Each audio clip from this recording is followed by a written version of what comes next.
Hello students, आप Anupreeta Mishra's electrical engineering पर Thevenin's theorem और नॉर्टन्स थ्योरम समझ रहे हैं। यहाँ पर आज मैंने एक प्रॉब्लम लिया है जिसमें डिपेंडेंट करंट सोर्स है, जो कि वोल्टेज डिपेंडेंट करंट सोर्स है।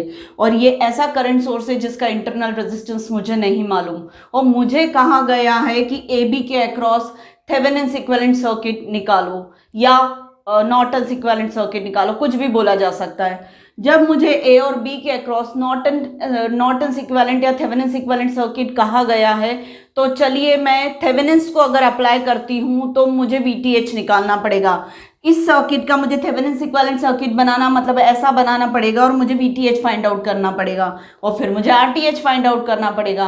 तो मैं आरटीएच निकालूं कैसे? इसका इंटरनल रेजिस्टेंस तो मुझे पता ही नहीं है। अगर ये इंटरनल रेजिस्टेंस इसका पता होता तो जब मुझे आरटीएच निकालना होता तो सारे सोर्सेस को मैं डीएक्टिवेट कर रही होती, और डीएक्टिवेशन के दौरान डिपेंडेंट सोर्सेस को उनके इंटरनल रेजिस्टेंस से रिप्लेस कर रही होती।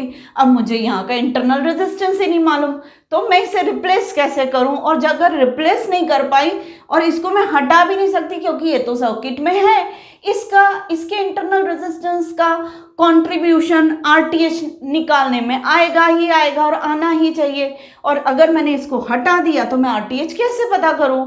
सही आरटीएच, करेक्ट आरटीएच मुझे नहीं पता चल पाएगा।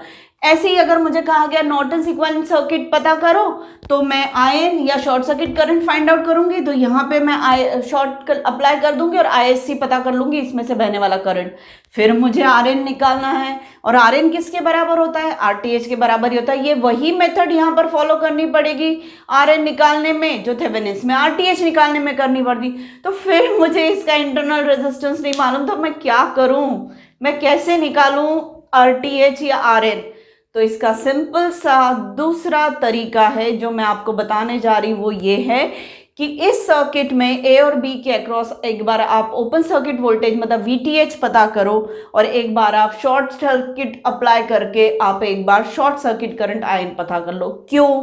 वजह यह है कि थेवेनिन्स इक्विवेलेंट सर्किट और नॉर्टन्स इक्विवेलेंट सर्किट दोनों एक दूसरे के इक्विवेलेंट होते हैं, दोनों एक दूसरे के सोर्स ट्रांसफॉर्मेशंस हैं। इस वीटीएच के अपॉन में आरटीएच कर देते तो हमें ये आयन मिल जाता है। पिछले वीडियो में भी मैंने बताया था वीटीएच के अपॉन में आरटीएच कर देंगे तो मुझे आयन मिल जाएगा, और यही आरएन किसके बराबर होता है? आरटीएच के बराबर होता है। मतलब मेरे पास आरटीएच पता करने का एक और तरीका है। मैंने यहाँ पे वोल्टेज अपॉन रेजिस्टेंस लिखा है, पर यहाँ पे मैं करंट इंटू रेजिस्टेंस लिख रही हूँ, बात एक ही है। मतलब आयन इंटू आरटीएच करके वीटीएच कर रही हूँ, आयन इंटू आरटीएच करके वीटीएच लिख रही हूँ, कोई अलग नहीं है। तो अब मैं आरटीएच कैसे पता कर सकती हूँ? आरटीएच मैं वीटीएच अपॉन आयन करके पता कर सकती हूँ। मतलब मुझे जो कन्वेंशनल तरीका है आरटीएच पता करने का या आरएन पता करने का वो नहीं फॉलो करना है, मुझे फॉलो करना है थेवेनिन्स ओपन सर्किट वोल्टेज निकालना है एक बार, फिर मुझे यहाँ पे शॉर्ट अप्लाई करके नॉर्टन्स करंट निकालना है, शॉर्ट सर्किट करंट निकालना है ए और बी के बीच में, और Thevenin's voltage open circuit voltage divided by short circuit current से मुझे आरटीएच या आरएन निकालना है। मतलब मुझे थेवेनिन्स भी अप्लाई करना है पार्शली, मुझे पार्शली नॉर्टन्स भी अप्लाई करना है, नॉर्टन्स थ्योरम भी अप्लाई करना है। मतलब दोनों थ्योरम्स पार्शली अप्लाई हो रही है, एक बार ओपन सर्किट वोल्टेज निकालने में, वीटीएच निकालने में, और एक बार शॉर्ट सर्किट करंट निकालने में। इन दोनों के डिवीजन से मुझे आरटीएच या आरएन निकल आएगा। तो ऐसे सम्स जिसमें हमें डिपेंडेंट सोर्सेस दिया हुआ है और उनके इंटरनल रेजिस्टेंस अननोन है, ऐसे सम्स में हमको थेवेनिन्स थ्योरम पार्शली अप्लाई करना है और नॉर्टन्स थ्योरम पार्शली अप्लाई करके हम आरटीएच या आरएन निकाल लेना है। अब यहाँ पे इसको स्पेसिफिक में वीटीएच को वीओसी और स्लैश मतलब under what condition we are finding open circuit voltage across A B under open circuit condition, और आईएससी मतलब शॉर्ट सर्किट किसके बीच में अप्लाई करना है? ए बी के बीच में क्या अप्लाई करना है? शॉर्ट सर्किट, तब ये करंट निकलेगा। और ए बी के बीच में जब ओपन सर्किट अप्लाई करेंगे तो ये वाला वोल्टेज निकलेगा। मैंने सिंबॉलिकली आपको बता दिया, पर इस तरीके से मुझे क्या पता चल जाएगा? मुझे आरएन या आरटीएच पता चल जाएगा, और फिर मैं पूरे प्रॉब्लम को सॉल्व कर लूंगी।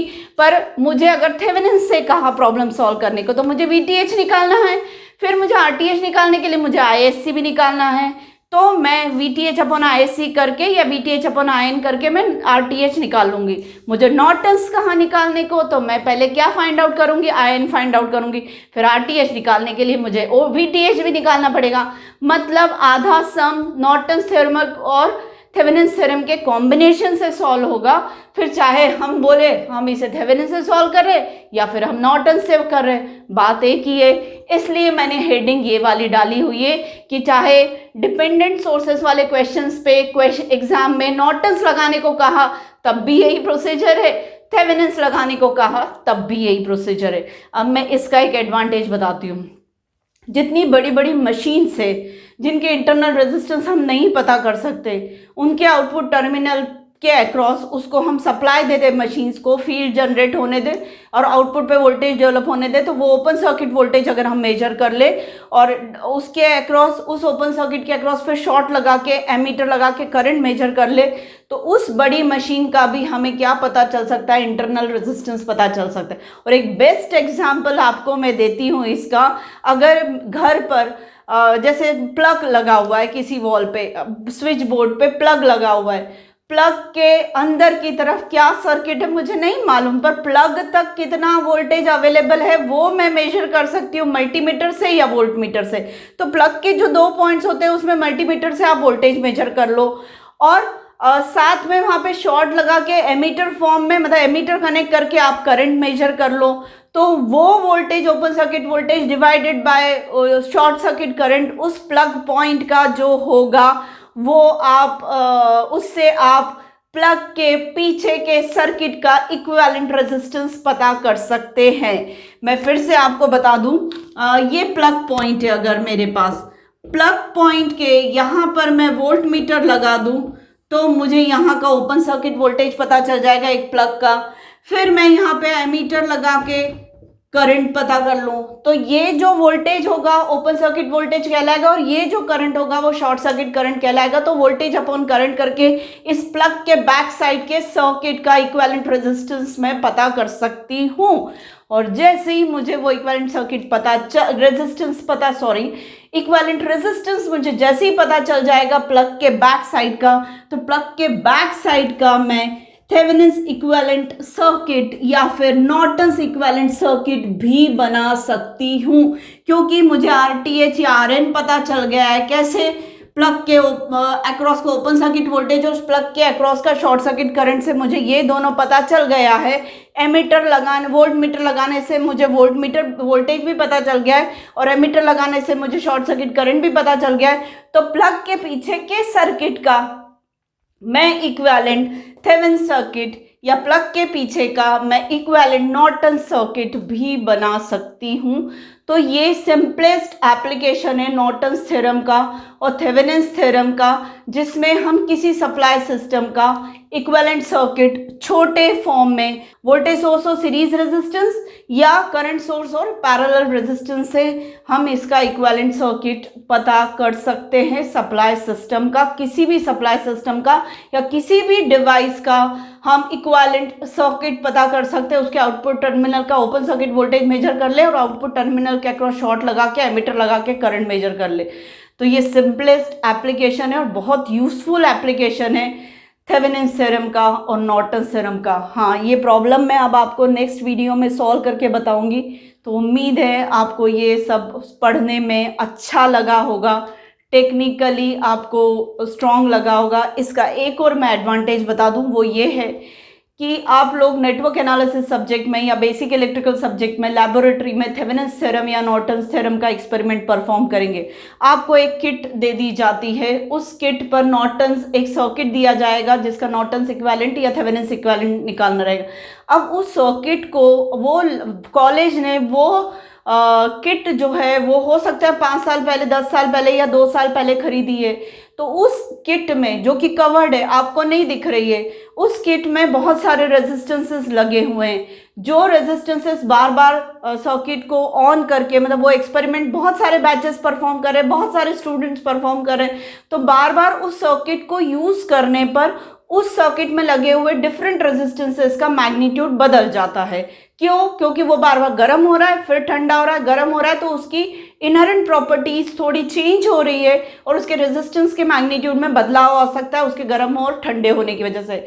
तो वो जो सर्किट है उस किट पर, वो जो बॉक्स है किट का, उस पे एक सर्किट के इस एक रेजिस्टेंस के अक्रॉस अगर 1 किलो ओम्स लिखा है, दूसरे के अक्रॉस 5 किलो ओम हो सकता लिखा हो, पर वो एक्चुअली अब 1 किलो ओम 5 किलो ओम नहीं रह गए, हो सकता है वो 1.01 किलो ओम्स हो गया है और ये 5.03 किलो ओम्स हो गया है, तो बदल चुका है। तो अब ऐसे सर्किट को अब आप मेजर करना चाहोगे उसके पूरे सर्किट का इंटरनल रेजिस्टेंस, मतलब RTH या RN, तो बेटर है कि आप लेबोरेटरी में थेवेनिन्स थ्योरम से VOC निकालिए, नॉर्टन से ISC निकालिए और VOC अपॉन ISC करके लेबोरेटरी में RTH मेजर करिए। लेबोरेटरी में हमेशा RTH ऐसे ही मेजर करना उचित है क्योंकि वो किट बार बार यूज हो रही है और जितना लिखा हुआ है वहाँ पर रेजिस्टेंस वो बदल चुका है। तो उस लिखे हुए मैग्नीट्यूड से अगर आप कॉपी पे सॉल्व करने जाएंगे तो आपका कुछ और रेजिस्टेंस आएगा और एक्सपेरिमेंट परफॉर्म करके VOC और ISC फाइंड आउट करेंगे तो रेजिस्टेंस की वैल्यू कुछ और आएगी।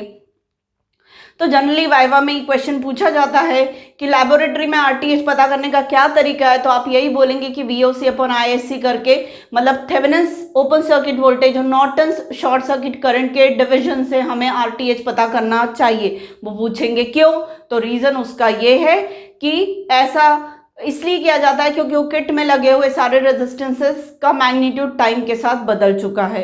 तो उम्मीद है आपको ये वाइवा टाइप के क्वेश्चंस, ये टेक्निकल कंसेप्ट्स आपको समझ आए होंगे और आपको मेरा आज का वीडियो पसंद आया होगा। तो प्लीज़ तुरंत लाइक करिए और मेरे चैनल को सब्सक्राइब करिए। Thank you.